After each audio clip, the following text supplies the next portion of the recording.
నా ప్రియుడు ఏన్గేది ద్రాక్షావనములోని కర్పూరపు పూగుత్తులతో సమానుడు.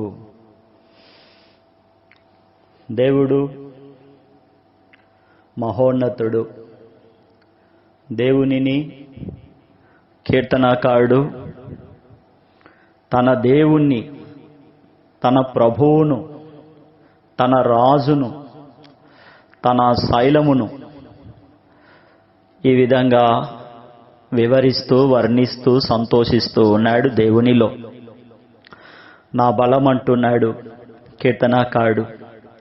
నేను ప్రేమించుచున్న నా దేవుడు అంటున్నాడు.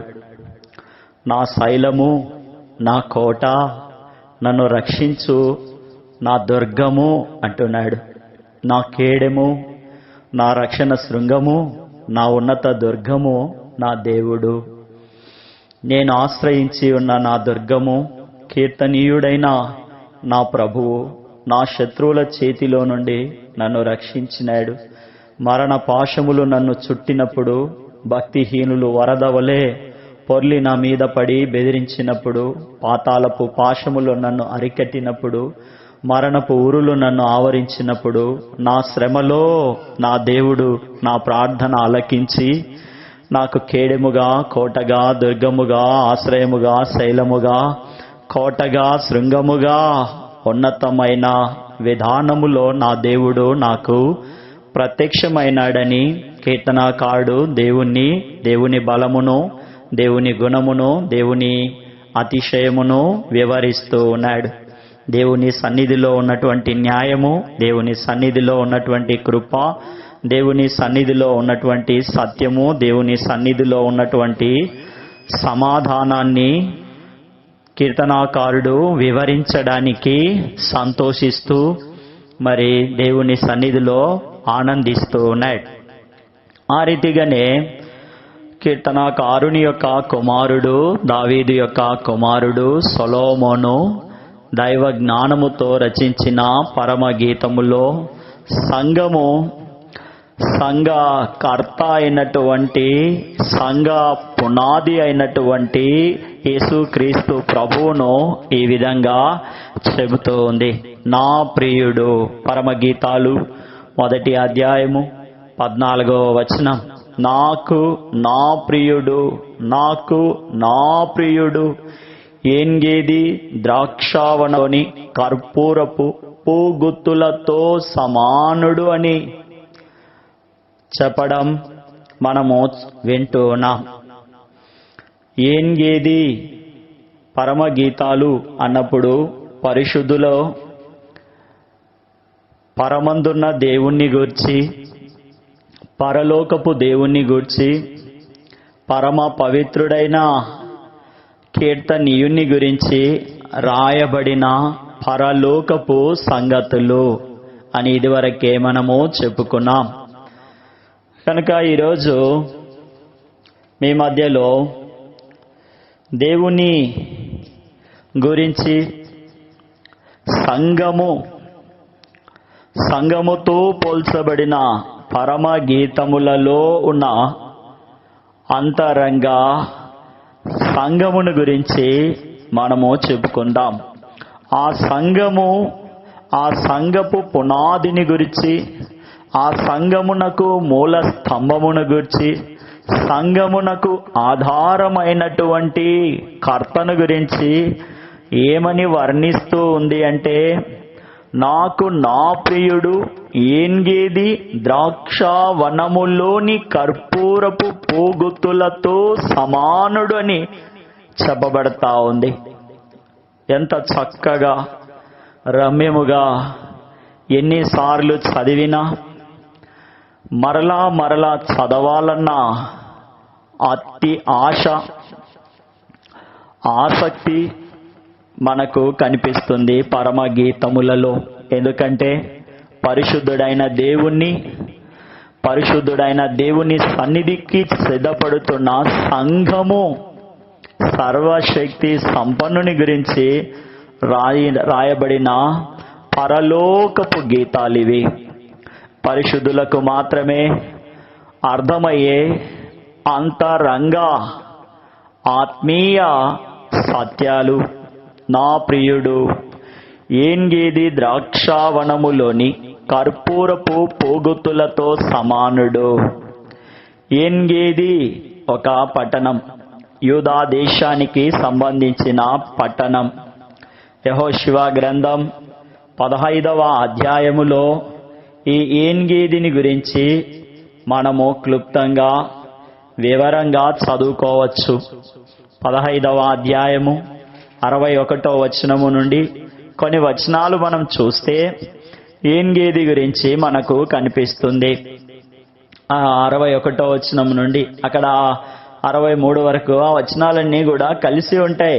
అరణ్యమున బెతారాబా, మిద్దీను, సెకాక, నిప్షాను, ఇట్లా మనం గమనిస్తూ వెళ్తే ఏన్గేది అనునవి వాటి పల్లెలు పోగా 6 పట్టణాలు అని మనకు కనిపిస్తుంది. ఏన్గేది హససోన్ తామారు అనే మరొక పేరును కూడా కలిగి ఉన్నట్లు మనము దినవృత్తాంతాలు 2వ గ్రంథం 20వ అధ్యాయములో చూస్తాం. ఈ ఏన్గేదికి మరొక పేరు కూడా మరి మనము పరిశుద్ధ గ్రంథములో చూడవచ్చు. దినవృత్తాంతాలు 2వ గ్రంథం 20వ అధ్యాయము 2వ వచనములో ఏమని రాయబడి ఉంటుందంటే, ఏన్గేదికి హససోన్ తామారు అను ఏన్గేదిలో ఉన్నారని యెహోషాపాతుకు మోయాబీయులు అమ్మోనీయులు దండెత్తి యెహోషాపాతు మీదకి వచ్చినప్పుడు వాళ్ళు ఎక్కడున్నారని రాయబడతా ఉంది అంటే వారు హససోన్ తామారు అనే ఏన్గేదిలో ఉన్నారు అని చెప్పబడుతుంది. అంటే ఏన్గేదికి ఉన్న మరొక పేరే హససోన్ తామారు. ఏన్గేది అంటే గొర్రె పిల్ల రక్తపు ఊట లేక సమాధానపు ఊట అనే 2 అర్థాలు మనకు కనిపిస్తాయి. హససోన్ తామారు అంటే చెట్లను శుద్ధి చేయుట.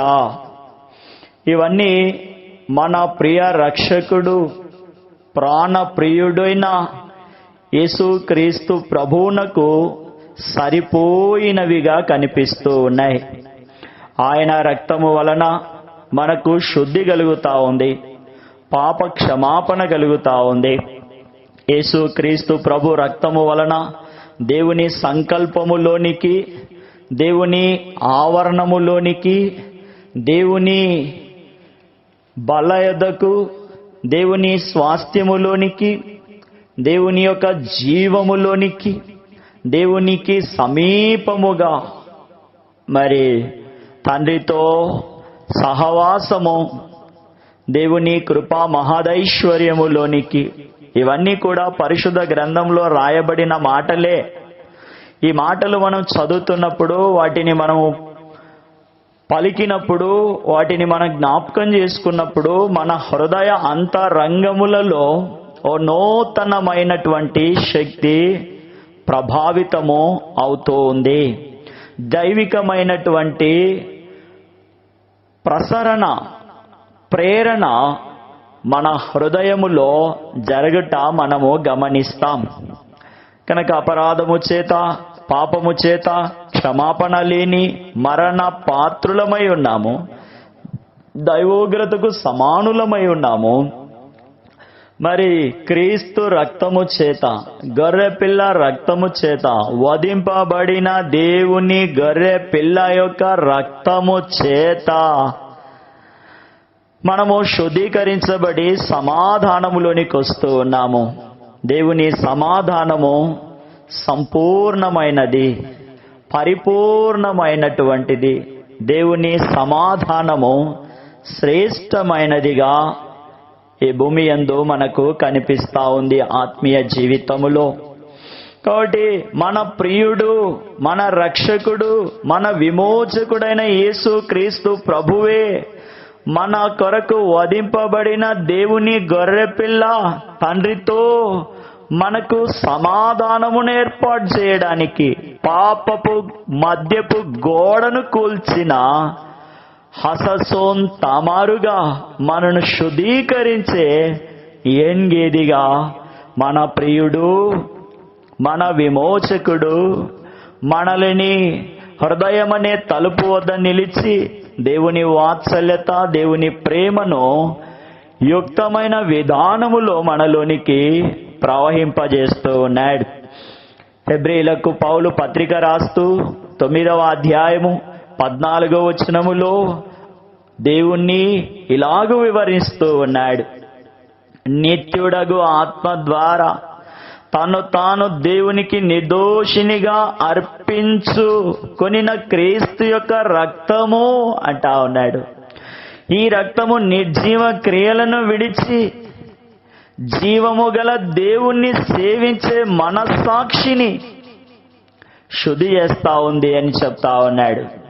జీవము గల దేవుని సంఘముగా మనల్ని జీవము గల దేవుని నిత్య స్వాస్థ్యమైన వాగ్దానములోనికి, ఆయన క్రొత్త నిబంధనకు మధ్యవర్తిగా మరణ శాసనమును రద్దు చేసిన దేవునిగా మన కొరకు నిత్య ప్రతిష్ఠితుడుగా తండ్రి కుడి పార్శ్వమునకెక్కి మానని కునకని నిద్రపోని విజ్ఞాపన కర్తగా మనకు కనిపిస్తూ ఉన్నట్లుగా మన కొరకు, మన యొక్క సమస్త శిక్ష కొరకు సిలువను మోసిన ప్రభువుగా హెబ్రీ సంఘానికి దేవుని నామము, దేవుని జీవము మానవుని హస్తకృత్యము కాదు అని, మనమంతా కూడా ఘనమైన పరిపూర్ణమైన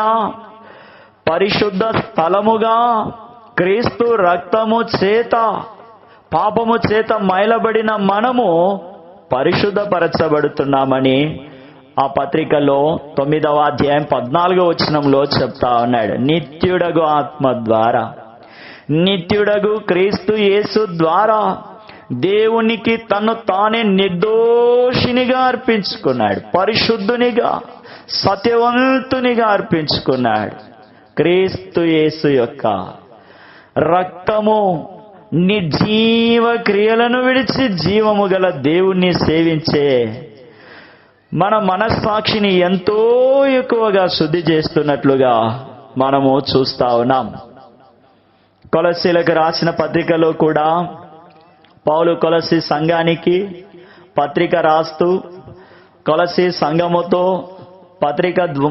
పత్రిక మూలముగా దేవుని గుణాతిశయములను వివరిస్తూ వచ్చినాడు.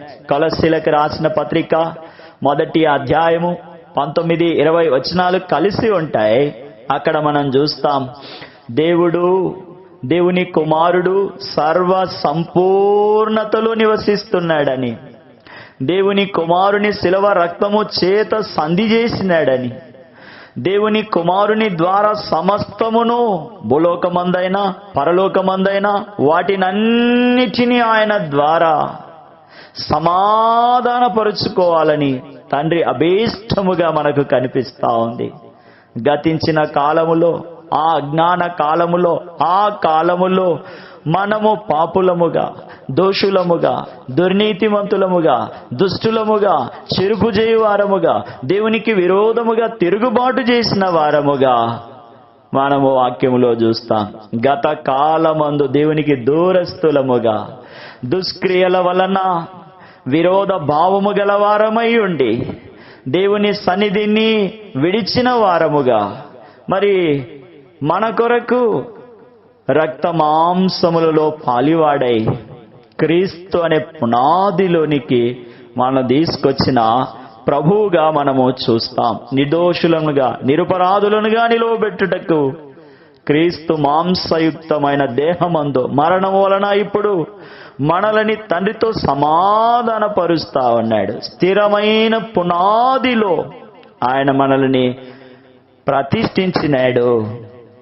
కనుక ఏన్గేది అనేటటువంటి పేరు, ఏన్గేది అనే ద్రాక్షావనము, ఏన్గేదిలో ఉన్నటువంటి కర్పూరపు పోగుతులతో సమానుడైన మన ప్రియ రక్షకుని శిలువ చేత మరి ప్రధానులను, అధికారులను నిరాయుధులుగా చేసి జయోత్సాహముతో పట్టి తెచ్చి బహాటముగా వేడుక కనబరిచిన ఆ ప్రియుడే కర్పూరపు పోగుతులతో సమానుడు. కర్పూరము తెల్లగా ఉంటది. తెలుపు పరిశుద్ధతను జ్ఞాపకం చేస్తా ఉంది.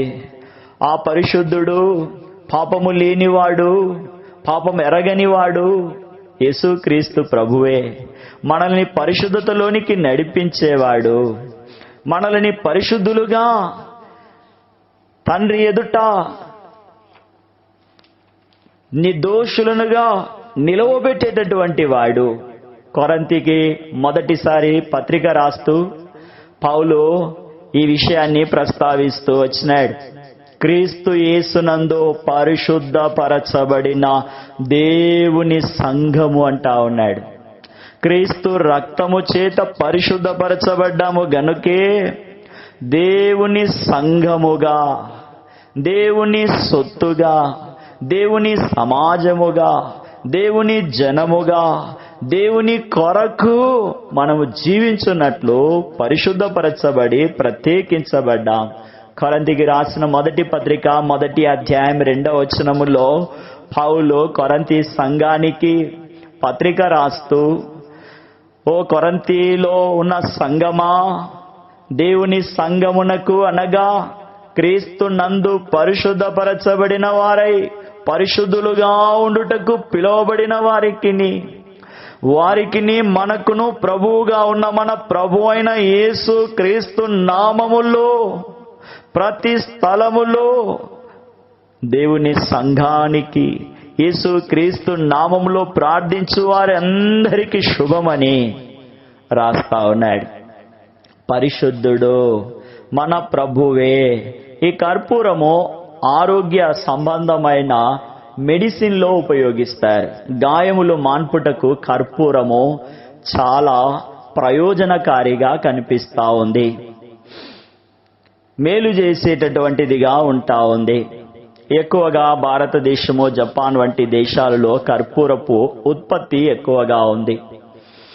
కనుక మన ప్రభువు పరిశుద్ధుడు. ఆయన పొందిన దెబ్బల ద్వారా, ఆయన పొందిన శిలువ మరణము ద్వారా, ఆ ప్రియుడు శిలువలో తృణీకరింపబడుట ద్వారా, రూపము కోల్పోట ద్వారా, సొగసును కోల్పోట ద్వారా, చూచి అపేక్షించుటకు ఆయన తృణీకరింపబడిన వాడుగా, విసర్జింపబడిన వాడుగా, వ్యసనాక్రాంతుడుగా, వ్యాధిని అనుభవించిన వాడుగా, చూడనొల్లని వాణిగా, తృణీకరింపబడిన వాణిగా, ఎన్నిక చేయని రూపములోనికి ఆయన వచ్చినాడు.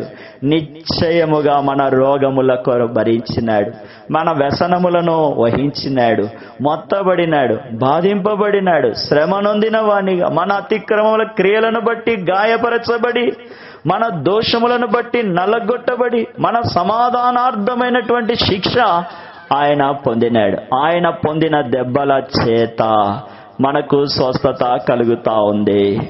ఆయన పొందినటువంటి గాయముల ద్వారా మనము బాగు చేయబడతా ఉన్నాం. కర్పూరము నోటికి చేదుగా ఉంటది, పాపము చేదుగా ఉంటది. పాపులను పరిశుద్ధులుగా మార్చువాడు పరిశుద్ధుడే.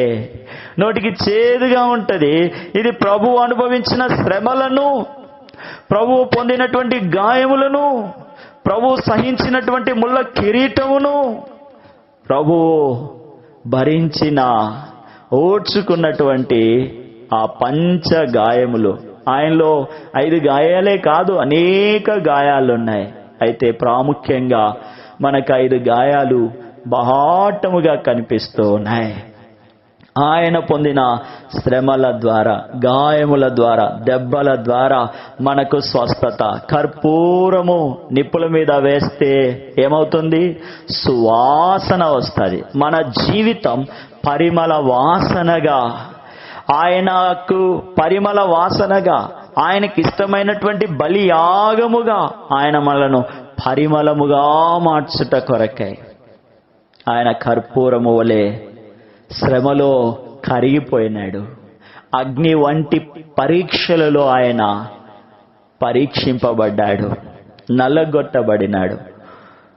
ఆయన నలగొట్టబడుట ద్వారా, ఆయన విసర్జింపబడుట ద్వారా, ఆయన మన అతిక్రమములకై మొత్తబడుట ద్వారా, అన్యాయపు తీర్పు పొందుట ద్వారా, వధకు ఆయన సిద్ధపడుట ద్వారా, ఆయన వ్యాధిని అనుభవించిన వానిగా, మనల్ని నిర్దోషులనుగా, నిరపరాధులుగా, మనల్ని ఆయన యొక్క గాయాలు, ప్రభు యొక్క రక్తం, క్రీస్తు యేసు యొక్క శిలువ రక్తం మనల్ని పరిశుద్ధపరుస్తా ఉంది. కర్పూరపు పోగుతులతో సమానమైన మన ప్రభు యొక్క పరిశుద్ధత సమస్త కల్మషము, సమస్త దుష్టత్వము, సమస్త దుర్గంధము నుండి విడిపించినాడు.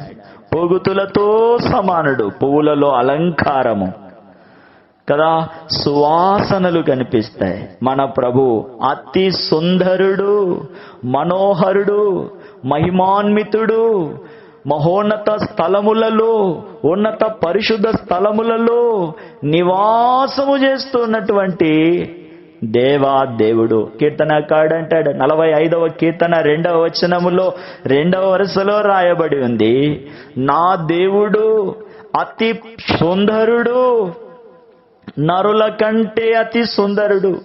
ఆయన పెదవుల మీద దయారసము ఉంది. ఆయన ఆశీర్వాదించే దేవుడు. ఆయన తేజస్సు, ఆయన ప్రభావము, ఆయన సత్యము, వినయము, నీతి ప్రభావమును ధరించుకొని వాహనమెక్కి నీతి అనే దక్షిణ హస్తము చేత భీకరమైన కార్యములను చేస్తూ ఉన్నాడు. కుమారీ, సంగమా ఆలకించు. సహోదరుడా, నీ రక్షకుణ్ణి మన ప్రభువు ఎదుట సాగిలపడు. ఆ ప్రభువు సౌందర్యమును కోరుకుంటా ఉన్నాడు. ఆ ప్రభువు ఈ హృదయములో నివాసము చేయాలని కోరుకుంటా ఉన్నాడు. నీ ప్రభువు, మన ప్రభువు, మన రక్షకుడు, మన విమోచకుడు, మన సమస్త పాపమును శిలువలో పరిహరించినవాడు, మరణమును జయించినవాడు, మరణ శాసనమును శిలువలో మేకులతో దిగ్గొట్టినవాడు, మరణమును, మరణపు ముళ్ళును విరిచి సాతాను తలను శీఘ్రముగా చెదగదొక్కినవాడు.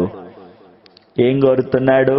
పొగుతులతో సమానుడు, పరిమళ 10,000 మందిలో అతి కాంక్షణీయుడు, అతి సుందరుడు, ధవలవర్ణుడు, రత్నవర్ణుడు, 10,000 మందిలో పూజింపదగుతున్న దేవుడు, కీర్తింపదగుతున్న దేవుడు.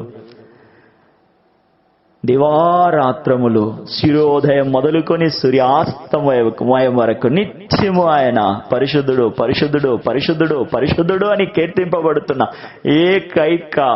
ఏకైక దేవుడు. నాకు అర్థం తెలియదు కానీ అండ పిండ అఖిలాండ బ్రహ్మాండ లోకములలో పరిశుద్ధుడు యేసుక్రీస్తు ప్రభువే. యేసుక్రీస్తు ప్రభువే ఆ సుందరుడు, ఆ పరిమళుడు. గుత్తులు గుత్తులుగా ఆయన సౌందర్యమును, ఆయన ధవలమును, ఆయన రత్నవర్ణమును 10,000 మందిలో గుర్తింపదగినదని సంఘం సర్వశక్తి గల దేవుని శిలువ నీడలో ఏం చేస్తుంది? పరవశించుతూ ఉంది, ఆనందిస్తూ ఉంది, సంతోషిస్తూ ఉంది.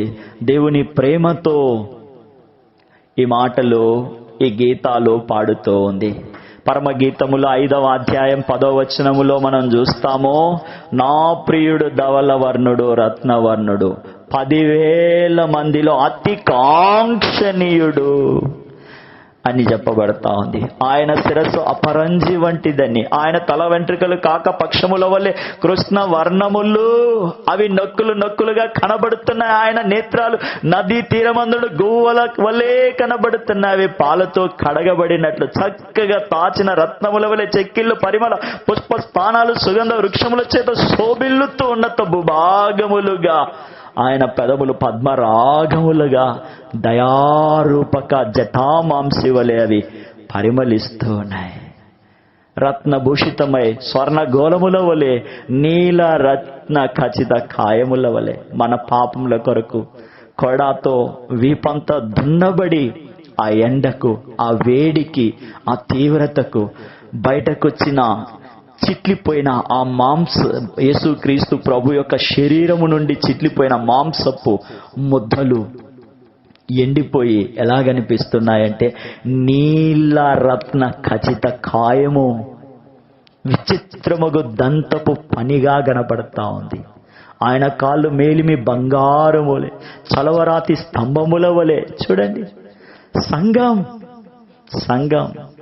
పరలోక రాజ్యపు విందు కొరకు సిద్ధపడుతున్న సంఘం, పరలోకపు పట్టణ వీధులలో విహరించుట కొరకు నిత్య జీవ గ్రంథములో పేరును కలిగి జీవ వృక్షపు హక్కుదారులుగా జీవించుట కొరకై సంఘము రాస్తా ఉంది, తెలియజేస్తా ఉంది. ఏమని అంటే, నా ప్రియుడు కర్పూరపు పోగుతులతో సమానుడు అని. ఎంత గొప్ప సంగతి చూడండి. ఈ ఏన్గేది పట్టణము 14వ వచనంలో ఏం కనిపిస్తా ఉంది అంటే ద్రాక్షావనము అని చూస్తా ఉన్నాం. ద్రాక్షావనము ఏన్గేది పట్టణములో ఉన్న ద్రాక్షావనము. ఈ ద్రాక్షావనము మన ప్రభువే. అదే యోహాను సువార్త 15వ అధ్యాయంలో మనం చూస్తాం.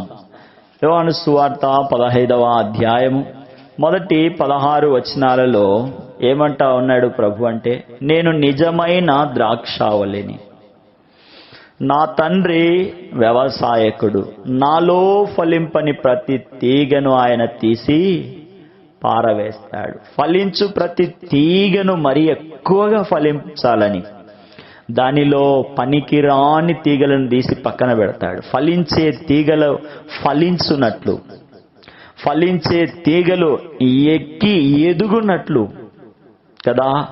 యోసేపు ఫలించేడి కొమ్మ కదా. అది ఎక్కడి నుండి ఎక్కడికి ఎక్కిపోతా ఉందో, మరి యాకోబు తన కుమారులను దీవించే సందర్భములో మరి దేవోక్తిని తన నోట దేవుడు ఉంచిన కారణము చేత యోసేపును గురించి రాస్తాడు. యోసేపు ఫలించేడి కొమ్మ, ఊట యొద్ద ఫలించేడి కొమ్మ. ఎక్కడా? ఊట యొద్ద. ఎవరా ఊట? యేసుక్రీస్తు ప్రభువే, ఇంకెవరు కారు. భూలోకంలో ఎక్కడా లేదు, యేసుక్రీస్తు ప్రభువే. ఆ ద్రాక్ష, ఆ ఫలించేడి, ఆ ఊట కదా. ఆయన ఊటలోనిది మనము తాగి సమృద్ధిగా, సంతోషముగా, సమాధానముగా ఉంటా ఉన్నాం. గోడ మీదికి ఎక్కి వ్యాపించేటట్లు ఆయన మంచి వ్యవసాయకుడుగా ఉన్నాడు. ఫలించే వారిని మరింత ఫలించున్నట్లు ఎరువు వేసి, నీళ్లు వేసి, కాపు వేసి, కంచె వేసి, తొట్టి నీటిని ఏర్పాటు చేస్తా ఉన్నాడు. చూడండి ఎంత అద్భుతము కదా.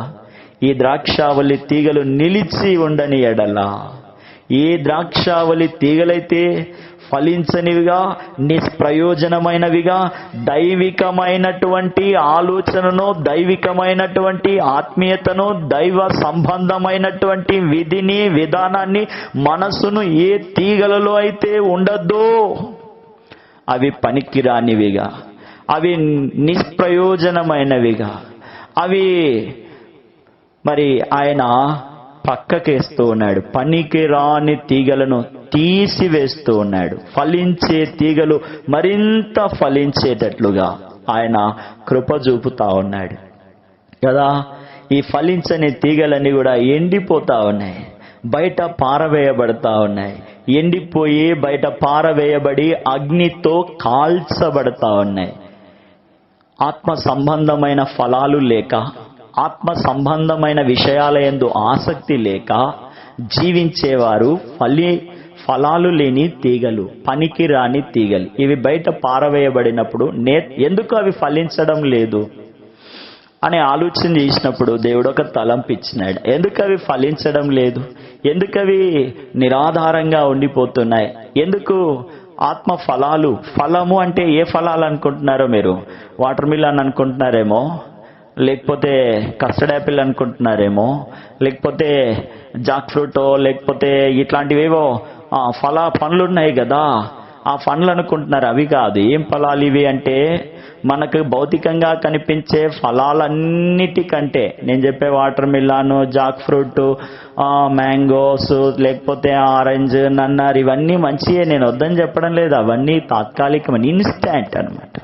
తాత్కాలిక, నిత్యమైనవి ఏంటివి ఆ ఫలాలంటే? ప్రేమ. క్యాలెండర్లో కూడా ఉంటుంది మనకి సంవత్సరం. ప్రేమ, సంతోషము, సమాధానము, దీర్ఘశాంతము, దయాళుత్వము, మంచితనము, విశ్వాసము, సాత్వికము, ఆశానిగ్రహం అనే ఈ ఫలాలు లేకపోగా, ఈ ఫలాలను ఫలించుటకి ఎంత మాత్రం ఇష్టము లేక ఏ ఫలాలు ఫలిస్తున్నాయంటే, ఇదే యోహాను మొదటి పత్రిక రాస్తూ వచ్చినాడు. ఆ మొదటి పత్రికలో రాస్తాడు ఏమని అంటే, ఏ ఫలాలవి అని అంటే, నేత్రాశ, శరీరాశ, జీవపు డంబం అనేటటువంటి ఫలాలు అవి ఫలించడం వల్ల ఏమవుతున్నాయంటే ఎండిపోతున్నాయి, వాడిపోతూ ఉన్నాయి. ఈ ఫలాలు దైవికమైనవి కావు. ఇవి దేవుని వాక్యము చేత ఫలించేటటువంటివి కాదు. ఇవి కారు ద్రాక్షాలు, ఇవి కఠినాత్ముని యొక్క ఫలాలు, ఇవి లోక సంబంధమైన ఫలాలు, ఇవి బయటి వారికి సంబంధించిన ఫలాలు. విన్నప్పుడు సమాధానం రావడం లేదు, విన్నప్పుడు దేవుని పాద సన్నిధిని వెదకాలనేటటువంటి ఆలోచన రావడం లేదంటే అది భౌతిక సంబంధమైన ఫలము. అది పరిపూర్ణత కానటువంటిది, అది పరిపక్వత లేనటువంటిది, అది సంతోషము లేనటువంటిది, అది సమాధానము లేనటువంటిది, అది అపవిత్రమైనటువంటిది. అందుకనే అది దుష్ట సంబంధమైనది అని రాస్తాడు. దేవుని వాక్యమనే ఫలము మనల్ని ఏం చేస్తుందంటే, ప్రేమ, సంతోషము, దీర్ఘశాంతము, దయాళుత్వము, మంచితనము, విశ్వాసము, సాత్వికము, ఆశానిగ్రహం అనేటటువంటి ఫలములు ఫలించినట్లు ప్రభు కృప చూపిస్తా ఉన్నాడు. అయితే ఈ తీగలు ఏం చేస్తున్నాయి కొన్ని అంటే, దుష్ట సంబంధమైన, లోక సంబంధమైన, లోకములో ఉన్నటువంటి నేత్రాశ, శరీరాశ, జీవపు డంబము అనే ఫలాలు ఫలిస్తూ ఉన్నాయి. అందుకే వాటిని తీసి అవి ఎండిపోయిన కారణం చేత అగ్నిలో వేసి, అగ్ని నరకములో వేయబడి కాల్చబడతా ఉన్నాయి, తీసి పారవేయబడతా ఉన్నాయి. ద్రాక్షావల్లిలో నిలిచి ఉన్న తీగలేంటివి అంటే, పారవేయబడిన తర్వాత నిలిచి ఉన్న తీగలు ఏంటి అంటే, ఎక్కువగా ఫలించే తీగలు, ప్రభువును సంతోషపరిచేటటువంటి తీగలు. ప్రభు కొరకు ఫలించే వారముగా ఉన్నామా లేదా? నాకు నేను, నీకు నీవే ఆత్మవిమర్శ చేసుకోవాలి. ఆత్మవిమర్శ చేసుకున్నప్పుడు దేవుని పాద సన్నిధి వెదకాలనే ఆలోచన వచ్చిందనుకో, మనము సరైన దేవుని మార్గములో ఉన్నామని, తిన్నని మార్గములో ఉన్నామని. అట్లా కాకుండా ద్వేషము, అసూయ, మత్సరము, క్రోధము, శరీరము, నేత్రాశ, శరీరాశ, జీవపు డంబం ఇవన్నీ పుట్టుకొచ్చినాయి అంటే తిన్నని మార్గములను చెరిపివేసేవారం. తిన్నని మార్గములో కాదు, తిన్నని మార్గాలను చెరిపివేసేవారం. పనికిరాని తీగలు పారవేయబడితేనే, నేత్రాశ, శరీరాశ, జీవపు డంబమన్నవి తీసి పారవేయబడితే, క్రీస్తులో నిలిచి ఉంటే ఆయన ఎడతెగని అన్యోన్య సహవాసము, ఆయన కుమారుడైన యేసు క్రీస్తు ప్రభువుతో అన్యోన్య సహవాసము మనము పొందుకుంటాం. బహుగా ఫలించున్నట్లు దేవునికి మహిమ కలిగేటటువంటి ఏన్గేది పట్టణములోని ద్రాక్షావనము వలె, ఆ ద్రాక్షావనమునకు పోలికైన క్రీస్తు సహవాసములో మనము నిలిచి ఉంటాం. హెజ్కేలు గ్రంథం 47వ అధ్యాయములో మరి మనం ఒక నదిని చూస్తాం. ఆ నది దైవికమైనది.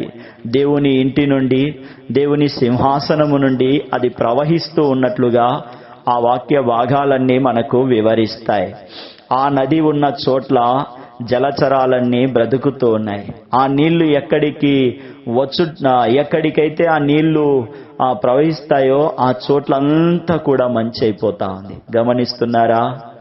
దేవుడు దగ్గర నుండి వచ్చే వాక్యం మనలోనికి వస్తే ఆ వాక్యాన్ని కలిగిన మనం ఎక్కడికి పోయినా అంతా మంచే జరుగుతుంది. వ్యతిరేకత ఉండదు. ఉంది అంటే మనం ఆలోచన చేయాలి. నేనైనా నువ్వైనా ఆలోచన చేయాలి. ఆగిపోవాలి. దేవునితో ముందు మనము అన్యోన్య సహవాసాన్ని ఇంప్రూవ్ చేసుకోవాలి. ఇప్పుడు ఫెయిల్ అయిన వాళ్ళందరి కోసం ఆ ఇయర్ వేస్ట్ కాకుండా ఏం పెట్టినారు తెలిసిన? ఇన్స్టెంట్. తక్కువ మార్కులు వచ్చినాయి అన్న వాళ్ళ కోసం ఏం పెట్టినారు తెలిసిన? ఇంప్రూవ్మెంట్. అవకాశం, ఆపర్చునిటీ, సోర్సెస్ క్రియేట్ చేయబడ్డాయి. వాటిలో మనం పార్టిసిపేట్ చేయాలా? ఎట్లా చేయాలి? రెగ్యులర్గా కంటే మన టైం టేబుల్ని ఇంప్రూవ్ చేసుకోవాలి. రెడ్యూస్ కాదు, ఇంప్రూవ్ చేసుకోవాలి, డబల్ చేసుకోవాలి. వీలైతే దాన్ని మనము ఇంకా పెంచుకున్నప్పుడే ఇన్స్టెంట్లో, ఇంప్రూవ్మెంట్లో మనము టార్గెట్ని, గోల్ని రీచ్ అవుతాం. అంటే ప్రభువుతో, ఆయన కుమారుడైన యేసు క్రీస్తు ప్రభువుతో అన్యోన్య సహవాసంలోనికి వస్తాం. ఆ సహవాసము కలిగిన మనము ఎక్కడికి పోయినా, కీడులోకి పోయినా, అపాయంలోకి పోయినా, ఆపదలోకి పోయినా, ఉపద్రవములోనికి పోయినా, కరువులోకి పోయినా, ఖడ్గములోకి పోయినా, వస్త్రహీనతలోకి పోయినా, ఎక్కడికి పోయినా ఏమైతుందంట? అదంతా కూడా చూడండి. హెజ్కేలు గ్రంథం 47వ అధ్యాయం. హెజ్కేలు గ్రంథం 47వ అధ్యాయం 9వ వచనం. వడిగా పారు ఈ నది వచ్చు చోట్ల నెల్ల జలచరములన్నీ బ్రతుకును. ఆ నదిలో ఉన్న నీళ్ళన్నీ మంచియే కదా. ఈ నీళ్లు అక్కడికి వచ్చుట వలన ఆ నీరు మంచి నీరగును గనుక చేపలు బహు విస్తారములగును. ఈ నది ఎక్కడికి పారును అక్కడ సమస్తమును బ్రతుకును. అంతవరకు అక్కడున్న కల్మషము, అక్కడున్న చెడ్డ, అక్కడున్న రోత, అక్కడున్న దుర్గంధము ఈ మంచి నీళ్లు రావడం వల్ల ఏమైతా ఉందంటే అంతా కూడా మంచిగా మారిపోతా ఉంది. క్రీస్తులోనికి వస్తే నూతన సృష్టిగా మనం చేయబడతా ఉన్నాం. కాగా క్రీస్తు నందు ఉన్న ఎడల నూతన సృష్టి, నూతన అనుభవము. అదే ఏన్గేది పట్టణము మొదలుకొని అని రాస్తా ఉన్నాడు అక్కడ. ఎక్కడికి పారునో బహు విస్తారమైనటువంటి చేపలు, ఆత్మల సంపాదన, సేవా జీవితాన్ని, సేవకుల యొక్క జీవితాన్ని, సేవకులు క్రీస్తు నుండి పొందిన ఆ మంచి నీతిని, ఆ వాక్యాన్ని, ఆ పరిశుద్ధాత్మ యొక్క వరమును ఎక్కడికి పోయినా, పౌలు ఎక్కడికి పోయినా, బర్నబా ఎక్కడికి పోయినా, శీలా ఎక్కడికి పోయినా, పేతురు ఎక్కడికి పోయినా చూడ అబ్బో కదా, అక్కడంతా సమస్తము బ్రతుకుతా ఉన్నాయి బహు విస్తారముగా. చూడండి ఆ అధ్యాయం అంతా మీరు చూడండి. సకల జాతి వృక్షాలు, సకల జాతి అండర్లైన్ చేసుకొని అర్థం చేసుకొని తర్వాత ధ్యానించండి. సకల జాతి ఏమైతా ఉన్నాయి? పరిశుద్ధమైపోతా ఉన్నాయి. ప్రతి స్థలములో అది పారడం వల్ల కాయలు వస్తున్నాయి, పండ్లు వస్తున్నాయి, ఫలాలు వస్తూ ఉన్నాయి. విస్తారమైనటువంటి సకల జాతి మరి లభిస్తా ఉంది. మరి కల్మషం అనేది వెళ్ళిపోతా ఉంది. సేవా జీవితాన్ని ఏన్గేది పట్టణం మొట్టమొదట మనకి ఏం జ్ఞాపకం చేస్తూ ఉందంటే సేవా జీవితాన్ని జ్ఞాపకం చేస్తూ ఉంది. పరిశుద్ధుడైన ప్రభువు ద్వారా మనము పరిశుద్ధపరచబడుట ద్వారా సేవా జీవితాన్ని జ్ఞాపకం చేయబడి దేవునితో సమాధానం పొందినప్పుడే ఆ మంచి సకల జాతులు మంచి చేయబడతాయి, కీడు కొట్టివేయబడతాది, ఉప్పంతా తొలిగిపోతుంది, నిస్సారముపై సారం వచ్చేస్తుంది. ఎలీషా ఆ కొత్త పాత్రలో ఉప్పేసి ఊట దగ్గర వేసినట్లుగా క్రీస్తు రక్తము మనలో వేయబడుతుంది. రెండవదిగా మనం చూస్తే ఈ ఏన్గేది అనేటటువంటిది సమూయేలు రాసిన మొదటి గ్రంథం 23వ అధ్యాయంలో కనిపిస్తుంది.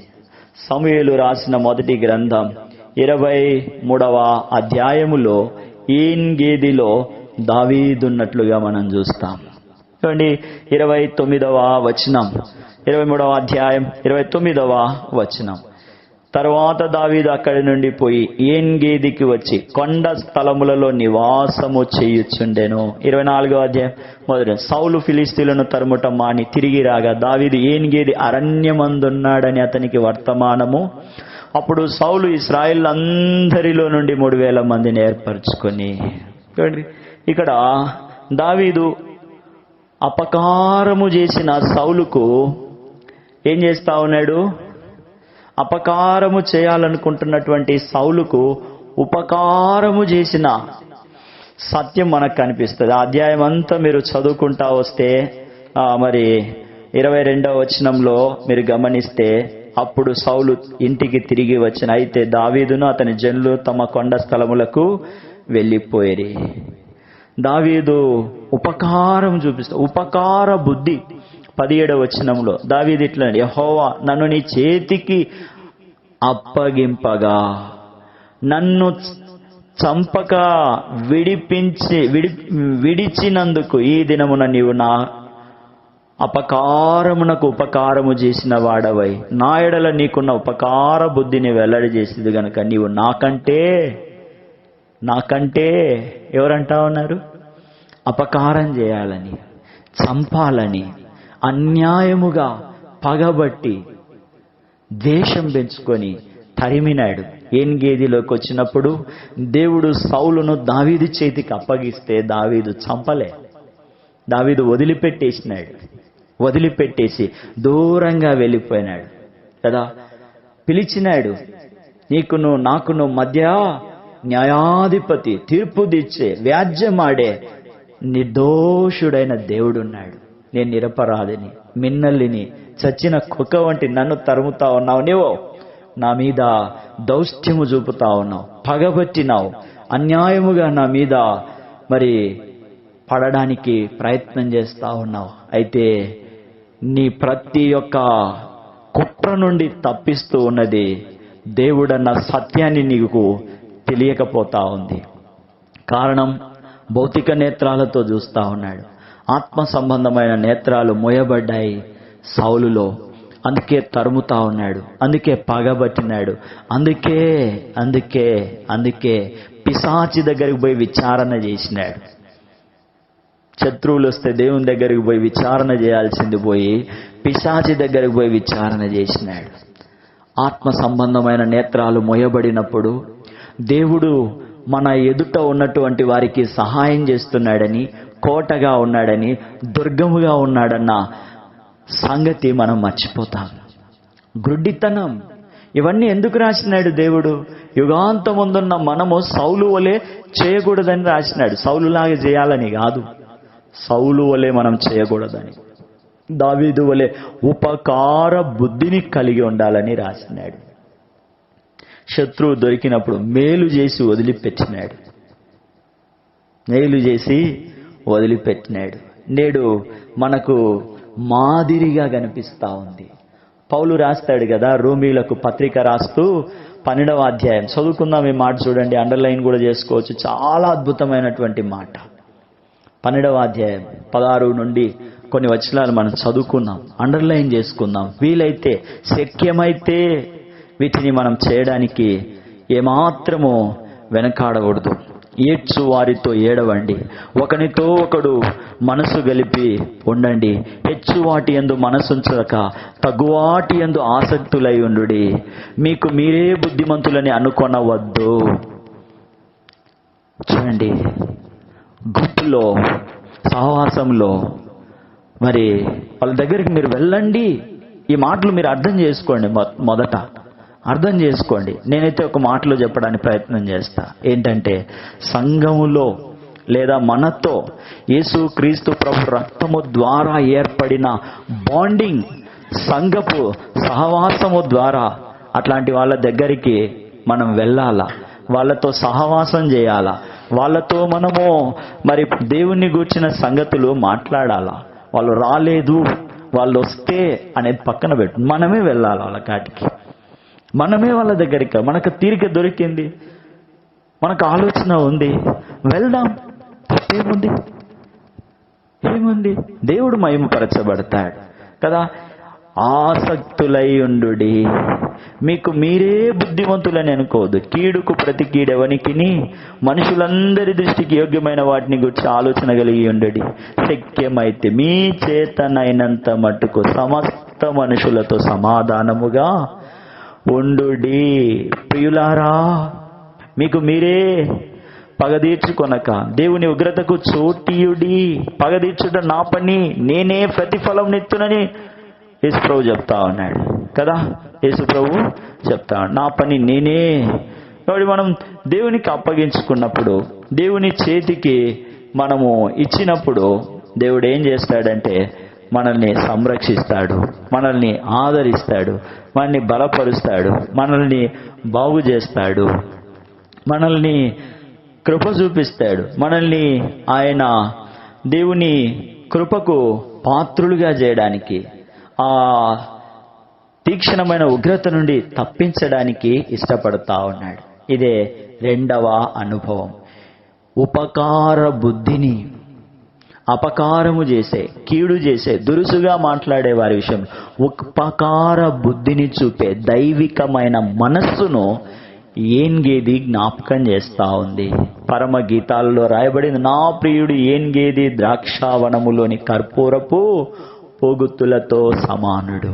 ఆ సమానుడైన దేవుడు అపకారానికి ఉపకారం, పొందదగిన వారికి మేలు మనము చేయాలి. ఏమీ లేదనుకో, ఏమీ లేదు. ఒక సంగతి మనం జ్ఞాపకం చేసుకోం. 35 మార్కులు వచ్చేవానికి సాయం చేస్తే వాడు ఇంకొన్ని బెటర్ మార్కులు తెచ్చుకొని పోతాడు. 0 వచ్చేటోనికి మనం సాయం చేస్తే వాడు యాటికి వస్తాడు? 35 మార్కుల్లోకి రాడు, 35 మార్కుల్లోకి రాలేడు కదా. గుర్తుపెట్టుకోవాలి. ఫలించే దేవుని కృపా వరాన్ని కలిగిన వారిని నిర్లక్ష్యపరచకుండా ప్రోత్సహించి వారిని దేవునిలో కట్టడానికి, దేవునిలో వారిని ప్రతిష్ఠించడానికి, దేవుని మహిమ కొరకు వారిని సంధించడానికి బలవంతుని చేతిలో బాణము వలె మనము చేస్తే ఎంత బాగుంటుందో చూడండి, ఎంత బాగుంటుందో చూడండి. దేవుని సన్నిధికి పోయినప్పుడు కదా, నేను కూడా విన్నాను చెప్తే, ఏమనంటే డాక్టర్ బిల్లీ గ్రాహం గారు, ఆయన ఇంకొక ఆయనను దేవుని పరిచర్యలోనికి, దేవుని పనిలోకి తీసుకొచ్చిన ఆయన పేరు మర్చిపోయినాను.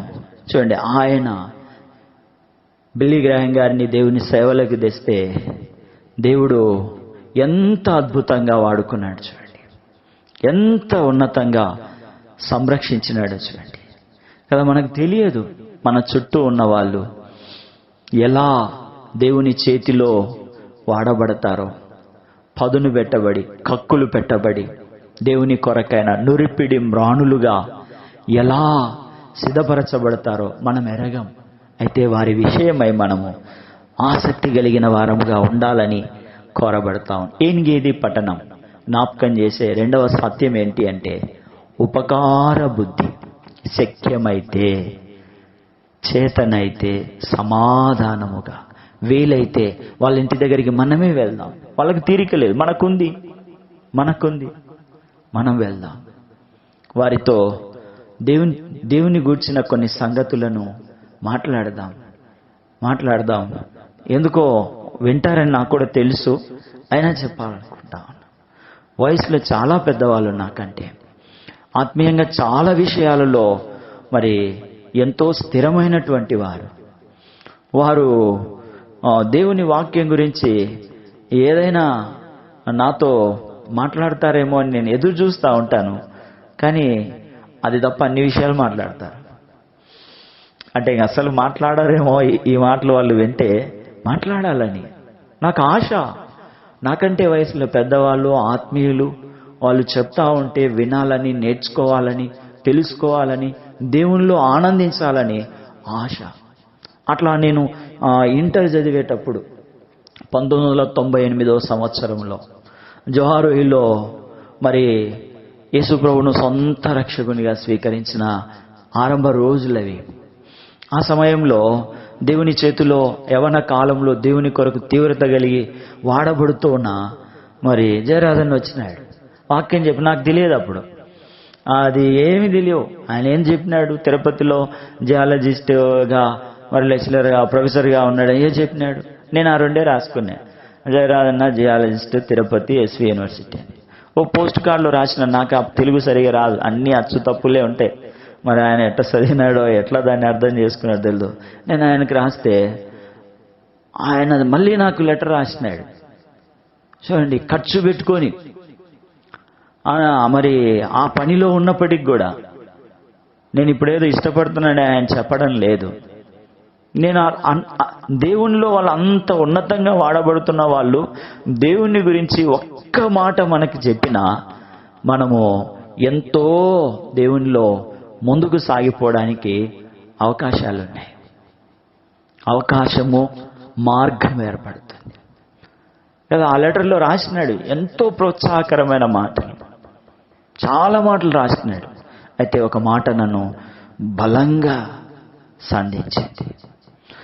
ఏం జ్ఞాపకం చేస్తా ఉందంటే ఉపకార బుద్ధిని. చివరిగా ఈ మాట చూసుకొని మనం ప్రార్థనలోకి వెళ్ళిపోతాం. దినవృత్తాంతాలు 2వ గ్రంథం 20వ అధ్యాయం మనం చదువుకున్న వాక్య భాగం. ఇక్కడ యెహోషాపాతు మీదికి 3 శత్రువులు వచ్చినారు. ఈ శత్రువులను జయించడానికి యెహోషాపాతుతో ఉన్నటువంటి వాళ్ళు ఏం చేస్తా ఉన్నారంటే ప్రార్థన చేస్తా ఉన్నారు. దేవుని యొద్ద విచారించడానికి మనసు నిలుపుకున్నారు. యూదా దేశం అంతటా కూడా ఉపవాసాన్ని చాటించి ఆచరిస్తా ఉన్నారు. దేవుని సహాయం కొరకు కూడుకొని వేడుకుంటా ఉన్నారు.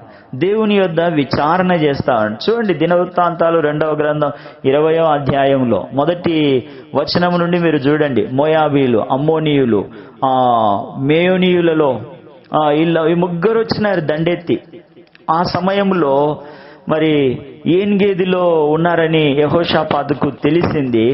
యెహోషాపాతు ఏం చేస్తా ఉన్నట్టే భయపడి దేవుని యొద్ద విచారణ చేయడానికి మనసు నిలుపుకున్నాడు. యూదా అంతటా ఉపవాసం ఆచరించాలని చాటించినాడు. దేవుని సహాయము కొరకు కూడుకొని వేడుకుంటా ఉన్నారు. దేవుని యొద్ద విచారణ చేస్తా ఉన్నారు. యూదా పట్టణాల్లోండి జనులు వచ్చి ఎక్కడికి వచ్చినారంటే దేవుని మందిరంలో కొత్త శాల ఒకటి సమాజముగా కూడడానికి ఏర్పాటు చేసుకున్నారు. ఆ కొత్త శాలలో ఉపవాసముతో కూడి దేవుని సహాయం కొరకు వేడుకుంటా ఉన్నారు. యెరూషలేము నుండి జనుల మధ్యలో మరి కూడి సమాజముగా మరి వారు దేవుని సహాయం కొరకు వేడుకుంటా ఉన్నారు. ఏమని? 6వ వచనములో, మా పితరుల దేవా యెహోవా, నీవు ఆకాశమందు దేవుడవై ఉన్నావు, అన్యజనుల రాజ్యములను ఏలువాడవు నీవే. నీవు బాహుబలము గలవాడు, పరాక్రమము గలవాడు, నిన్నెదిరించుటకు ఎవరికి బలము చాలదు. అయితే మా మీదికి 3 దండెత్తి వచ్చినారు. వాళ్ళకు తెలియదు నీ బలము, నీ శక్తి, నీ పరాక్రమము, నీ ప్రభావము. నీవు మమ్మను ఆశీర్వదించినావు, మమ్మను నీ కొరకు ప్రతిష్ఠించుకున్నావు అన్న సంగతి వాళ్ళకు తెలియదు. వాళ్ళు రావడానికి కారణం ఏంటి అంటే, మేము నీ ఆజ్ఞలను కట్టడలను విడిచిపెట్టినాము. మేము మా చుట్టూ ఉన్న వారి దేవతల వైపు, ఆచారాల వైపు, పద్ధతుల వైపు మేము మల్లుకున్నాం. సర్వశక్తి గల దేవుని నీడను విడిచిపెట్టినాం. మమ్మను క్షమించుము అని అబ్రహాము దేవుని నామములో మరి వాళ్ళు ప్రార్థన చేస్తా ఉన్నారు. 8వ వచనంలో, వారు అందులో నివాసం చేసి కీడైనను, యుద్ధమైనను, తీర్పైనను, తెగులైనను, కరువైనను మా మీదకి వచ్చినప్పుడు మేము ఈ మందిరం నీ ఎదుట నిలవబడి మా శ్రమలో నీకు మొరపెట్టిన నీవు ఆలకించి మమ్మను రక్షించుదో అని మాట ఇచ్చినావు. నీ నామ ఘనత కొరకు పరిశుద్ధ స్థలమును కట్టించినారు. నీ పేరు మందిరానికి పెట్టబడింది. ఇశ్రాయేలును ఐగుప్తులో నుండి వచ్చినప్పుడు నీవు అమ్మోనీయులతోనూ, మోయాబీయులతోనూ, శేయీరు మన్యవాసులతోనూ యుద్ధము చేసినావు. ఇప్పుడు ఆ 3 మరలా మా మీదికి వచ్చి దండెత్తినారు. ఏనిగేది పట్టణములో వారు ముట్టడి దెబ్బ వేసినారు. కాబట్టి వారిని ఎదిరించుటకు, వారితో పోరాడుటకు మాకు శక్తి లేదు. వాళ్ళకున్న బలము, వాళ్ళకున్న జ్ఞానము, వాళ్ళకున్న సైన్యము, వాళ్ళకున్న రౌతులు, వాళ్ళకున్న రథాలు, వాళ్ళ దగ్గర ఉన్న డబ్బులు మా దగ్గర లేవు. మాకు అంత గొప్ప సైన్యము లేదు. 12వ వచనం, మా దేవా నీవు వారికి తీర్పు తీర్చవా? మా మీదకి వచ్చి ఈ గొప్ప సైన్యముతో యుద్ధము చేయుటకును మాకు శక్తి లేదు, చాలదు, ఏమి చేయుటకును మాకు తోచదు, నీవే మాకు దిక్కు అని ప్రార్థన. ఈ భూమి మీద మనకు సహాయం చేయడానికి ఏకైక దిక్కు, ఏకైక ఆశ్రయము ఈ దేవుడే, యెహోషాపాతు దేవుడే. యెహోషాపాతు దేవుడు మనలని సర్వ సమృద్ధిలోనికి, విజయములోనికి నడిపించేవాడు, శత్రువు మీద జయమిచ్చేవాడు. మనం ఇంతకు ముందు దినాల్లో చూసినాం కదా, ఇస్సాకు దేవుడు సమాధానం ఇచ్చే దేవుడు, పోట్లాడేవాడు కాదు. ఎవరైనా తీసుకుంటే వదిలిపెట్టి దూరంగా వెళ్ళిపోయి దేవుని ద్వారా పొందుకొని సంపాదించుకొని అత్యధికంగా ఆనందించేవాడు ఇస్సాకు. అందుకని ఇస్సాకు దేవుని నామములో యాకోబు ప్రార్థన చేసినాడు. ఐగుప్తు దేశానికి వచ్చినాడు. ఐగుప్తుకు రావడానికి ముందుగా ఇస్సాకు దేవుని నామములో అన్నాడు. అబ్రహాము దేవుని నామములో అనలే, ఇస్సాకు దేవుని. ఎందుకు? శత్రువులు వచ్చినప్పుడు, బావులు దోచుకున్నప్పుడు, బలాత్కారం చేసినప్పుడు ఇస్సాకు మౌనంగా సమాధానంగా వెళ్ళిపోయినాడు. తిరుగుబాటు చేయలే, మళ్ళా అవి తీసుకోవడానికి యుద్ధము చేయలే. అబ్రహాం యుద్ధం చేసినాడు. అబ్రహాం దినాల్లో పోరాటాలు ఉన్నాయి. అబ్రహాం దినాలలో దేవుని కొరకై మరి తన ఎంత ఉన్న వారిని తీసుకొని మరి పోరాడి గెలిచినట్లుగా చూస్తాం. అయితే ఇస్సాకు సమాధానంగా పక్కకి వెళ్ళిపోయి నూరంతల ఫలాన్ని పొందినాడు. ఇస్సాకు నూరంతలు పొందినట్లుగా బైబిల్లో చూస్తాం. ఇంకా మళ్ళీ ఎవరి గురించి మరి రాసినట్లుగా చూడు కదా. ఇక్కడ యెహోషాపాతు దేవుడు ఎవరంటే దిక్కై ఉన్నాడు, శక్తిమంతుడై ఉన్నాడు, పరాక్రమవంతుడై ఉన్నాడు, శత్రువు మీద జయమిచ్చువాడుగా ఉన్నాడు, సర్వ సమృద్ధిలోకి నడిపించే దేవునిగా ఉన్నాడు. నేత్రాశ, శరీరాశ, జీవపు డంబం అనేటటువంటి ఆ ముగ్గురు మోయాబీయులు, అమ్మోనీయులు, శేయరు మన్యవాసుల మీద విజయమిచ్చి ప్రతీకారము చేసే దేవునిగా మనము చూస్తాం కదా. ఆ గొప్ప సైన్యానికి భయపడవద్దు, జడియవద్దు, యుద్ధం మీరు కాదు నేను చేస్తానన్నాడు దేవుడే. ఆ యుద్ధం చేసినాడు. 17వ వచనం చివరి భాగంలో, యెహోవా దయచేయు రక్షణను మీరు చూచెదరు, భయపడవద్దు, జడియవద్దు, రేపు వారి మీదికి పోవుడి. యెహోషాపాతు సాష్టాంగ నమస్కారం చేసినాడు కదా. 20వ వచనం చివరి భాగంలో, మీ దేవుడైన యెహోవాను నమ్ముకోండి, అప్పుడు మీరు స్థిరపరచబడి, ఆయన ప్రవక్తలను నమ్ముకోండి, అప్పుడు మీరు కృతార్థులగుదురు. 21వ వచనం, అతడు జనులను హెచ్చరిక చేసిన తర్వాత యెహోవాను స్తుతించుటకును గాయకులను ఏర్పరిచి వారు పరిశుద్ధ అలంకారములు ధరించి సైన్యం ముందర నడుచుచూ యెహోవా కృప నిరంతరముండును, ఆయనను స్తుతించుడే అని స్తోత్రము చేయుటకును వారిని నియమించి వారు పాడుటకును స్తుతించుటకు మొదలుపెట్టుగా యెహోవా యూదా వారి మీదికి వచ్చిన అమ్మోనీయులను, మోయాబీయులను, శేయరు మన్యవాసులను హత్తుము చేసిరి, బొత్తిగా నిర్మూలము చేసిరి. మరి విస్తారమైనటువంటి ధనాన్ని, ప్రశస్తమైనటువంటి నగలను వారు తమకిష్టమైనంత మట్టుకు తాము కొనిపోగలిగినంత కన్నా ఎక్కువగా అతి విస్తారముగా మరి సంపాదించినాడు. శత్రువుల మీద జయమిచ్చినాడు, నెమ్మదిచ్చినాడు. యెహోషాపాతు రాజ్యములో నెమ్మదిని, నిమ్మలమును, సర్వ సమృద్ధిని ప్రకటించినాడు. నిజమే, మోయాబీయులు, అమ్మోనీయులు, శేయరు మన్యవాసులు మన జీవితంలో కూడా ఉన్నారు. ఏ రూపంలో ఉన్నారంటే నేత్రాశ, శరీరాశ, జీవపు డంబమనే వీరు మన మీద నిత్యము దాడి చేస్తా ఉన్నారు, తిరుగుబాటు చేస్తా ఉన్నారు. మోషే శత్రువులను జయించినట్లుగా, యెహోషాపాతు శత్రువులను జయించినట్లుగా మనము కూడా దేవుని శక్తి మీద, దేవుని బలము మీద, దేవుని కృప మీద, దేవుని హస్తము మీద ఆధారపడినప్పుడే జయిస్తాం. విస్తారమైనటువంటి సర్వ సమృద్ధిలోనికి నడిపింపబడతాం. మన ప్రభువు ఆ ముగ్గురు శత్రువులను జయించి మనల్ని కృపలోనికి నడిపించేవాడుగా కనిపిస్తా ఉన్నాడు. హెబ్రీయులకు రాసిన పత్రిక 11వ అధ్యాయాన్ని మనం గమనిస్తే 24 నుండి మనం గమనిస్తే గొప్ప భాగ్యముగా మరి విశ్వాసములో స్థిరమైన బుద్ధిని కలిగించి కదా ఇశ్రాయేలుకు నాయకునిగా మోషేను చేసినాడు. లొంగిపోలే. నేత్రాశకు, శరీరాశకు, జీవపు డంబానికి మోషే పట్టుబడలే. ఐగుప్తు ధనము కంటే క్రీస్తు విషయమైన గొప్ప భాగ్యము, అల్పకాల పాప భోగం అనుభవించుట కంటే దేవుని ప్రజలతో ఏమంటే ఫరో కుమార్తె యొక్క కుమారుడని అనిపించుకుంటూ ఒప్పుకోవచ్చు. ఎంత త్యాగము చూడండి, ఎంత త్యాగం, ఎంత సమర్పణ చూడండి కదా.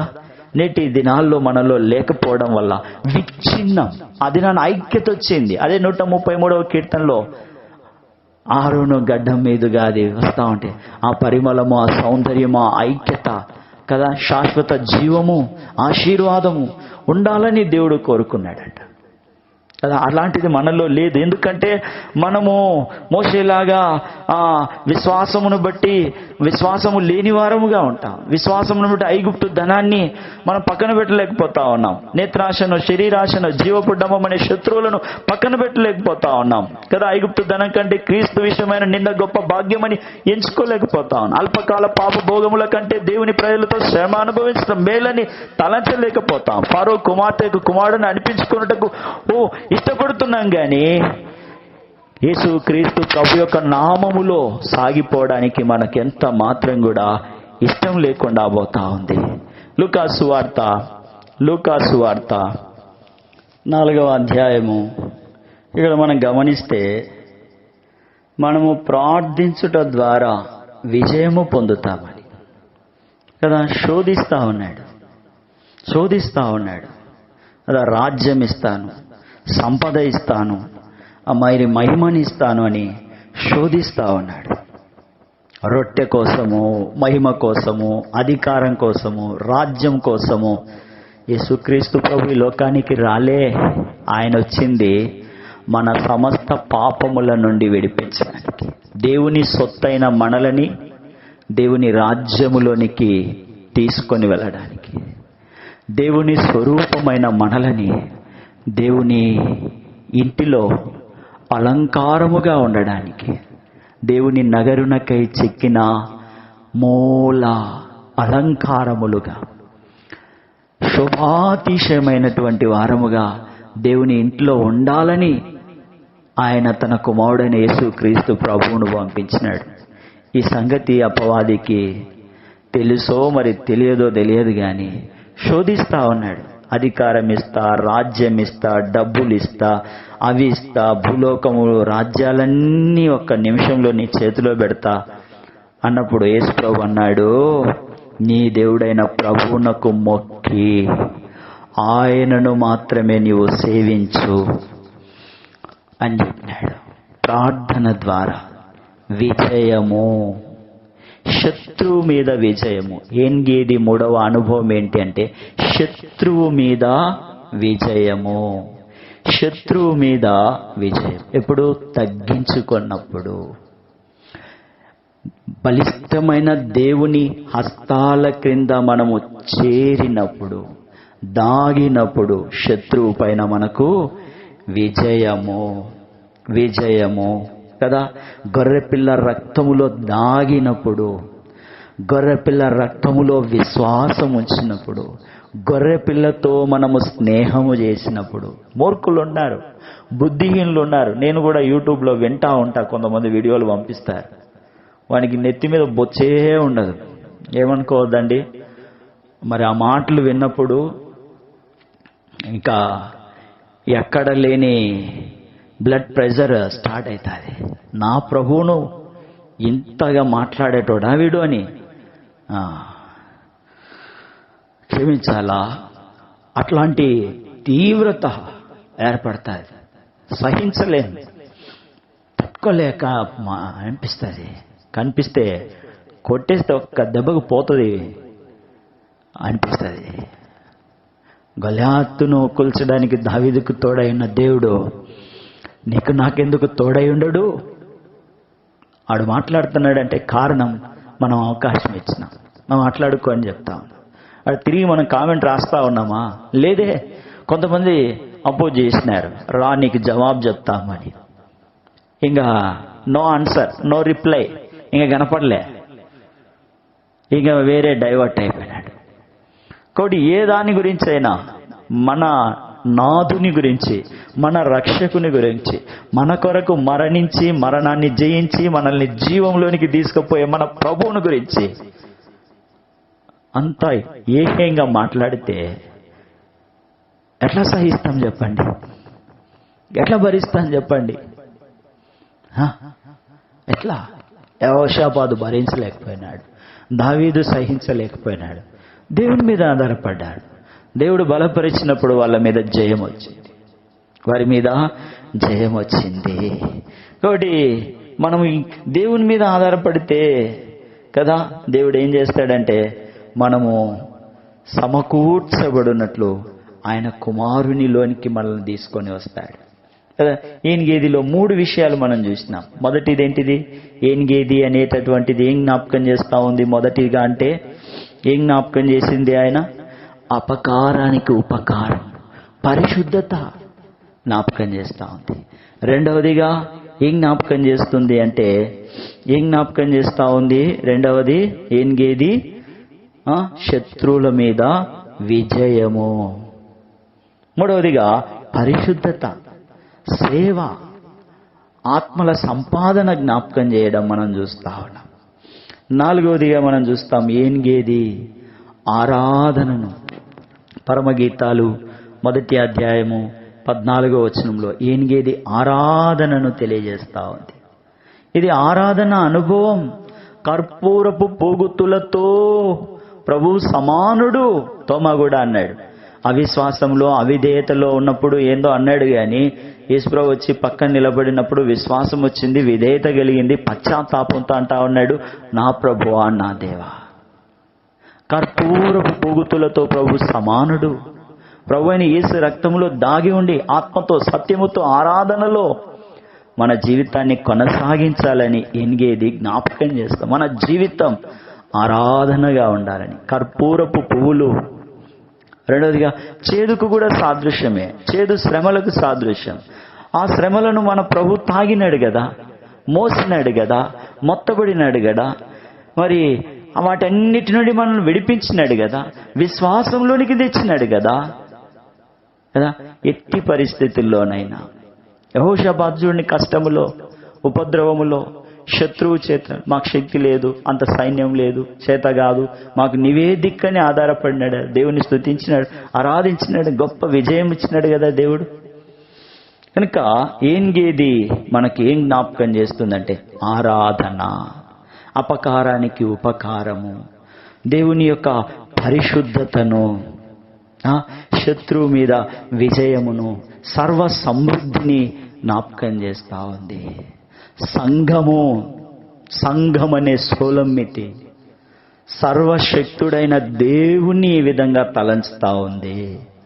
కనుక ఆత్మ సంబంధమైన నేత్రాలతో మనం చూసినప్పుడు సర్వశక్తి గల దేవుడు మనకు ఎలాగనిపిస్తాడంటే ఏన్గేది ద్రాక్షావనములోని కర్పూరపు పోగుతులతో సమానమైన వాడిగా మనము చూస్తాం కదా.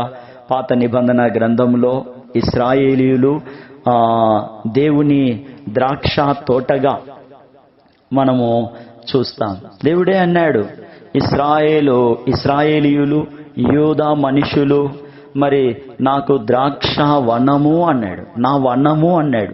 యెషయా గ్రంథం 5వ అధ్యాయం 7వ వచనంలో చదువుతాం, ఇశ్రాయేలు వంశము సైన్యములకు అధిపతగు యెహోవా ద్రాక్ష తోట, యూదా మనుషులు ఆయనకిష్టమైన వనము, ఆయనకిష్టమైన వనము. కొత్త నిబంధనలో క్రీస్తు యేసు ఏమన్నాడు?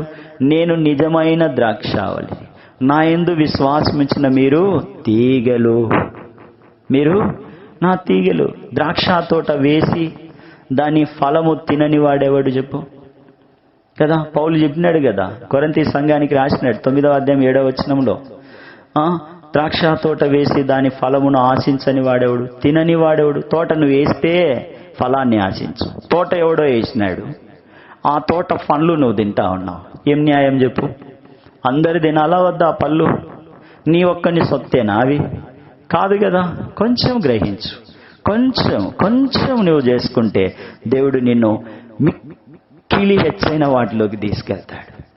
ఆ కొంచెములోనే ఇంక నువ్వు ఒదిగిపోతే దేవుడు నిన్ను ఎక్కడ తీసి మరుగుజ్జుతానమాట కదా అంటారు లేదా? సంఘాన్ని గుర్చే పౌలు ఆ మాట రాసినాడు. తోట, వనము అంటే ఏంటి? కొన్ని చెట్లు ఉన్నటువంటి స్థలము, కొన్ని చెట్లు ఉన్నటువంటి స్థలము. యెషయా గ్రంథం 61వ అధ్యాయము 3వ వచనంలో చదువుతాం. చివరి వరుసలో ఉంటది, యెహోవా నాటిన చెట్లని వారికి పేర్లు పెట్టబడును. ఎవరికి ఆ పేర్లు పెడతాడు? దేవుడు నాటిన చెట్లని పేర్లు ఎవరికి పెడతాడు? ఆ పై వచనాల్లో రాసినారు. ఆ పై వరుసల్లో దుఃఖించు వారిని, బూడిదలో ఉన్నవారిని, దుఃఖములో ఉన్నవారిని, భారభరితమైన జీవితంలో ఉన్నటువంటి వారిని ఏం చేస్తా ఉన్నాడు? ఆయన నాటిన చెట్లుగా, అంటే ఆయన సంఘములోనికి తీసుకెళ్తా ఉన్నాడు. పరిశ్రయుల వలె, సద్దుకైల వలె ఆయన సైడ్ అయిపోలే, సమరేణి వలె స్ట్రైట్ గా వచ్చి భుజం మీద వేసుకొని గాయాలకు మరి ద్రాక్షారసం వేసి నూనె పోసి వత్తి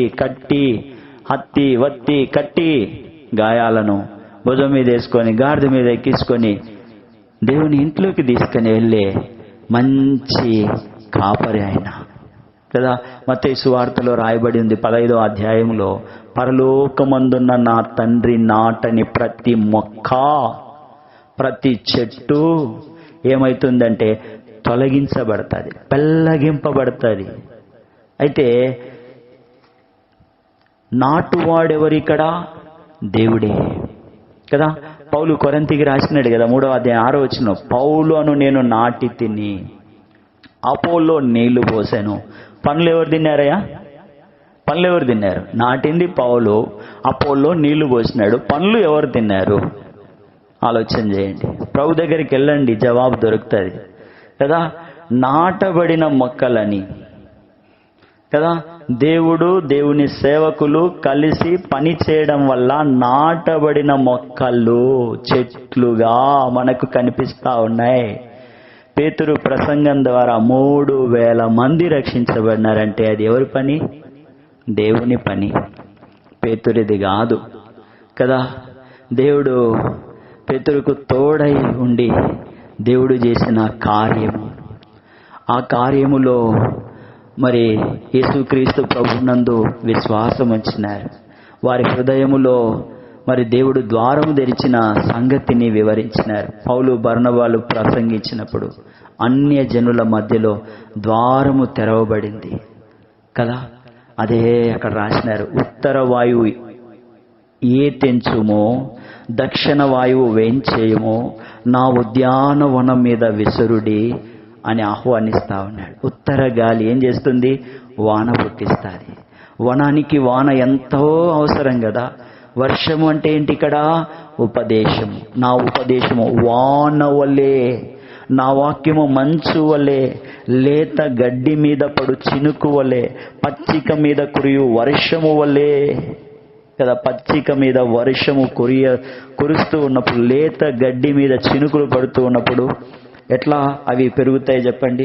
త్వరగా ఏపుగా 30 అంతలు 60 అంతలు 100 అంతలుగా దేవునికి ఉపయోగపడే ఆయన చేతిలోనికి వచ్చేస్తాయి.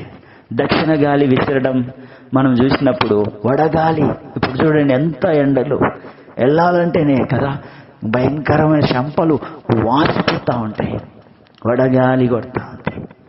వర్షపు గాలి మాత్రమే కాకుండా వడగాలి కూడా ఉండాలి. వడగాలి కూడా అవసరమే. ఈ వడగాలి శ్రమలను కదా మిమ్మును శోధించుటకు మీకు కలుగుచున్న అగ్ని వంటి మహాశ్రమలను గూర్చి మీకు ఏదో ఒక వింత సంభవించున్నట్లు ఆశ్చర్యపడకుడి. వింత అని ఆశ్చర్యపడద్దంట అన్నాడు పేతురు. లోకంలో మీకు శ్రమ కలుగును, అయినా మీరు ఏం చేయాలి? ప్రభు చెప్పినాడని జ్ఞాపకం చేసుకోవాలి. శ్రమ పడిన కొలది ఇశ్రాయేలు ఏం చేసినారు తెలుసా? విస్తరించిపోయినారు, అభివృద్ధి చెందినారు. ఈ చుట్టూ ఉన్న దేశాలు ఇప్పుడు ఇశ్రాయేలుతో ఎంత యుద్ధం చేస్తూ ఉంటే ఇశ్రాయేల్ అంతగా వాళ్ళు ప్రబలిపోతారు, అంతగా వాళ్ళు విస్తరిస్తారు. చుట్టూ ఉన్న వాళ్ళు మౌనంగా ఉంటే ఇశ్రాయేలు విస్తరించరు, అభివృద్ధి పొందలేరు. నేను చెప్పేది కాదు, దేవుని వాక్యంలో ఉంది. చూడండి, నిర్గమకాండం 1:12 ఇశ్రాయేలు శ్రమ పెట్టిన కొలది ఫరో ఐగుప్తీయులు శ్రమ పెట్టిన అభివృద్ధి చెందినారు. శ్రమల్లో సంతోషించమని ప్రభు చెప్తా ఉన్నాడు. మాసిదోనియా సంఘస్థులు బహు శ్రమల వలన పరీక్షింపబడ్డారు, అత్యధికముగా సంతోషించినారు, దేవుని కృపయందు ఆనందించినారు. ఉత్తర వాయువు ఏతెంచెను, దక్షిణ వాయువు వేంచేయును, దాని పరిమళము వ్యాపింప చేయుడి. 4:16 పరమగీతాలు. మన దగ్గర మొదట పరిమళ వాసన ఉంటే కదా వ్యాపించడానికి. పరిమళ వాసనే లేదు, ఇంక యాడ వ్యాపిస్తుంది? దక్షిణ వాయువు వస్తే యాడ వ్యాపిస్తుంది? కూలబడిపోతానా, ఆనే కృంగిపోతా ఉన్నా, అయ్యా అబ్బా నాయనా తండ్రి అని కేకలేస్తా ఉన్నాం, నిట్టూర్పు విడుస్తా ఉన్నాం కదా. కీర్తనాకారుడు అంటాడు 38:5 నా మూర్ఖత వలన కలిగిన నా గాయములు దుర్వాసన గలవై స్రవించుచున్నవి. నా మూర్ఖత వలన, నా విధేయత వలన, నా విశ్వాసం వలన, నా జ్ఞానము వలన గాయాలైనాయి. ఆ గాయాలు దుర్వాసనతో స్రవిస్తూ ఉన్నాయి. శ్రమ చేత కృంగిపోయి దినమెల్లా దుఃఖాక్రాంతుడనై నడుములో తాపము లేక ఆరోగ్యము లేక సొమ్మసిల్లి నలిగిపోతున్నానని మనోవేదనను బట్టి కేకలేస్తా ఉన్నాడు. పరిమళ వాసన ఉంటే కదా క్రీస్తు బలి మనలను పరిమళ వాసనగా చేస్తా ఉంది. ఎఫెసీలకు రాసిన పత్రిక 5:2 కదా, సువార్త ప్రకటించుచుండగా మన ద్వారా పరిమళం వ్యాపిస్తుంది. సంఘస్థులు మంచి సాక్ష్యం గలవారుగా ఉన్నప్పుడే కదా ఆ సువార్త విస్తరించేది. మనలో మనమే కొట్టుకుంటా ఉంటే శాశ్వతం కాదు, నిలవరమైంది కాదు అని మనమే చెప్తాము. దాని కొరకు మనమే పోట్లాడతాం. మనమంతా కూడా పరలోకములో మరి దేవుడు సిద్ధపరిచిన రాజ్యములో మనము సిద్ధపడవలసిన వారము. అక్కడ మనం ఉండాలి, ఆయన కొరకు సిద్ధపడాలని మనమే చెప్తాము.